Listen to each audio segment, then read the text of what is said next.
Alright, welcome back to the SuperCoach Nuff channel. In today's video we're having a look at the round 4 review. So you can see the Angry Pirates this week scoring 1152, which was above average, top 12%. I was surprised on, just given some of the scores in a couple of leagues, particularly I guess the head-to-head opponent this week. Couple of close losses yet again, which is a bit frustrating, but that's how Supercoach goes. So I guess having that good week has boosted me up to it well into the top 50k. So we're on the way up. Next stop, hopefully around the 25k mark. We'll see if we can get there. Hopefully we can. So having a closer look at the team. So it starts off a bit flat with the two losses there. Unlucky. Excuse me.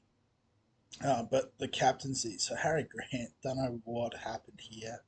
44 against the Tigers. Wasn't what we were hoping for, and I guess it's sort of further compounded as we go down the list. Tarpany, solid as ever, 67. Tohu, bit of a knee injury, which is disappointing. And so our trade plans will probably be determined by the diagnosis of that injury. So, something to keep an eye out through the week. Stefano, 41. Kepi, 47. For our front row, that's a bench. That's pretty good, so we'll take that. Second row, so for Feeder, 96. That's fantastic. He's on the bye this week, which means we don't get to play him, but it's everyone gets a turn throughout the season. So Cam Murray, so still just baselining at 60. We'd like a little bit more from him, but I think we just stay the course. And Hopgood, so back, not turning up or anything ridiculous, but back to that solid 77 sort of score. So he's already made close to 300k, and we'll probably still be going up and up. Soliero, so his best game for the year, 61. So he's boosted a little bit in price. Preston, 42. So, not his highest score by any sense, but, for a bottom dollar cheapie we got in, we'll take 42 all the time. And Matt Dury, so getting 31 off the bench. But, we just wanted that extra price kick before we switch him out this week. So the halves, so Cleary, 77, his best score for the year. So good to see, the ship slowly turning around. And then Nico Hines, this was unreal. So I didn't see the back end of the Dragon Sharks game. I saw, I guess, the very start where it was pretty tight. But he exploded apparently, and I think he was about 125 I saw before updates. So I don't know what they missed out on, but he must have got all of the stats. And so, I guess the head-to-head loss was off the back of my opponent captaining Nico Hines, so that's a bit flat. But that's how it goes. 5'8", so Dewey, 54. On his average, so he is leaking a bit of cash. But, we've probably got other places that we want to patch up a bit, or we could improve upon before we worry about that. Katoa didn't play, carrying a bit of an injury, but I think now with Sean O'Sullivan out for a few months, Katoa's locked in 100%. Could even get a bit more sort of responsibility around the ball, which hopefully will lead to a few more attacking stats. So centre wings, so Kraz, 92. That's fantastic. Just pumping out scores and base and all the goodness. The Hammer was 60, so it was a tough game. And he's just always there or thereabouts on the ball, which is what you want. Nickel Clockstad, 48, sort of the same deal. He's always buzzing around, trying to be part of the action. So, that's fine. And then I guess this is where the second round of going backwards. So Tyrell Sloan, only 15. Obviously, the Dragons were completely outplayed by the Sharks. I'll have a look at his stat line because I haven't actually looked at it yet, but it must be a few errors and stuff. So obviously no attacking stats, which is fair enough, but yeah, only 10 runs compared to 15 and 13, so there's a decrease there. And I guess just looking at this, maybe we underestimated how much his attacking stats were padding his score. So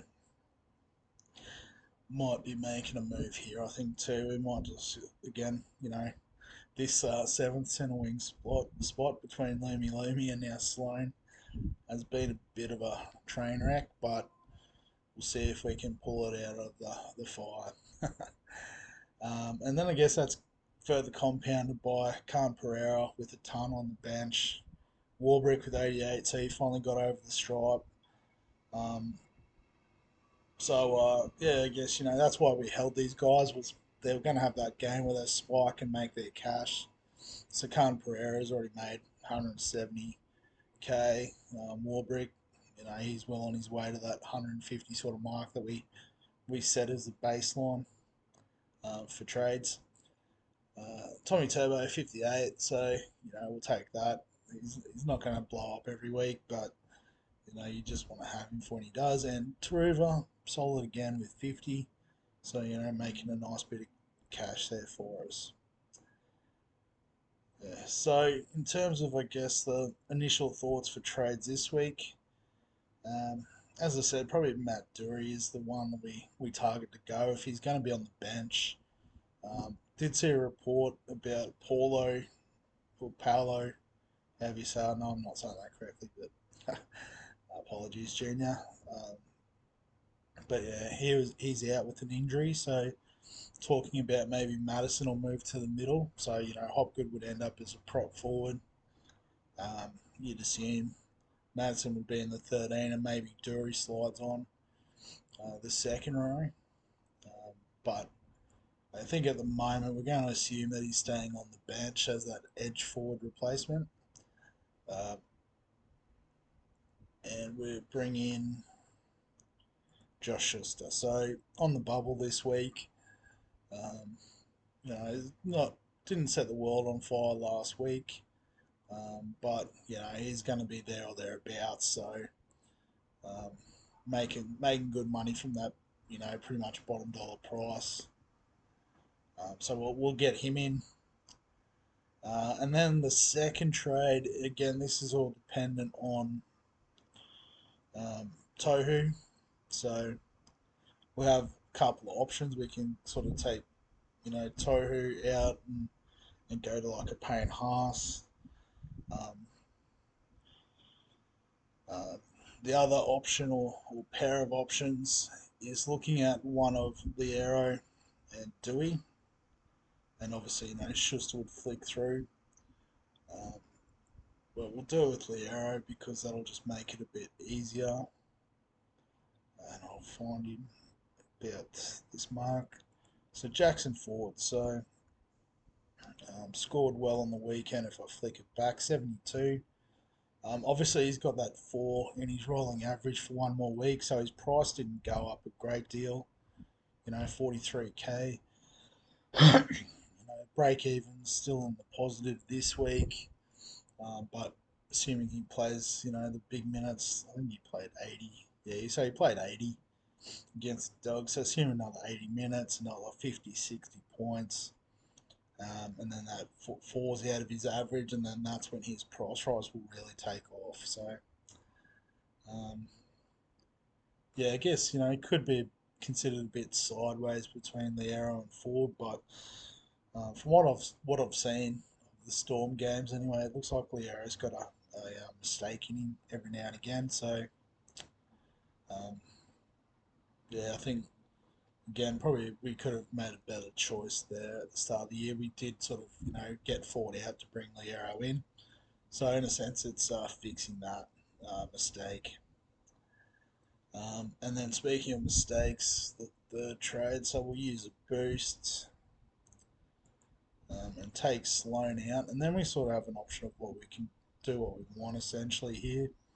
And what I would like to do is to get Lemuelu in. So he's been looking really good on that edge for the second row edge, I should say, for the Dolphins. You'd assume he gets DPP in round 6 once those first round changes come in, but also just adds a bit of base to this back line. It's very sort of attack minded. Obviously, Carraz is a base stat beast, but for Nick Glogstad and even to Sloan and the guys on the bench, they're probably more reliant on actually getting over the stripe or being there or thereabouts. So just like having that extra bit of balance. Um, yeah, and I guess, the bit of money Sloan did make has made that a bit easier. So yeah, so that's, like I said, that's the initial thoughts on the trade. Obviously, um, if it sort of comes to pass that Tohu's out, it might have to be that we, forego Ford, another week and bring in a gun like Payne Haas or something into the front row. Um, yeah, so we'll make these trades anyway for now, and we'll assume what we're going to assume. So then Fafita's got to come off the field. We'll just put Ford on there. Brandon Smith's back, so he'll get a run. And then our fourth reserve, it could be anyone really. Could just stick with Alamotti, who's playing the Cowboys, maybe not. Taruva against the Raiders, perhaps, could get over the stripe. The Raiders haven't looked overly convincing. Schuster Schuster against the Knights. Not at Manly, but it is a day game, so it could be some free flowing footy there. Or the other one is we bank sort of the base of Stefano, but I guess we'll ideally want to target some upside, so might have to have a look at Taruva's base, I think, and make a decision from there. So, not a lot of tackles. Yeah, a lot of runs, actually. That's pretty nice. It's all base so far. No attacking. No line breaks, unfortunately. No tries. So, yeah, maybe we get out of the Schuster and into the Taruva. And then, so, vice captain, captain. So, again, because it's a day game, get on Tommy Turbo and make the switch here. And Captain Hines, he's obviously not going to score 180 every week, but his game's just made for SuperCoach, and the Sharks, are looking really good. I don't know how much of it was the Dragons making them look good, but anything that the Sharks are involved with, Nico will be there or thereabouts. So yeah, that's the way it's going to pile up. Yeah, so we'll wrap this video up there. Obviously, the other round reviews for AFL, SuperCoach, NRL Fantasy, and Sports Deck, the Bulldogs project, they'll all be coming out in the near future, as well as the NRL SuperCoach stock market video. So, gonna have another go at that. Hopefully, get it out on time, so that it's actually useful for people, and spend a little bit more time putting it together. But other than that, feel free to comment if you've got ideas around other changes that could be made with the team, or if you just want to comment how much better your team is than mine. I'm happy to cop that. If you're loving the content, remember to like the video and subscribe to the channel, just so we know that that's what you do like and that more of that should be coming or forthcoming in the future. And then other than that, I'll catch you in the next one.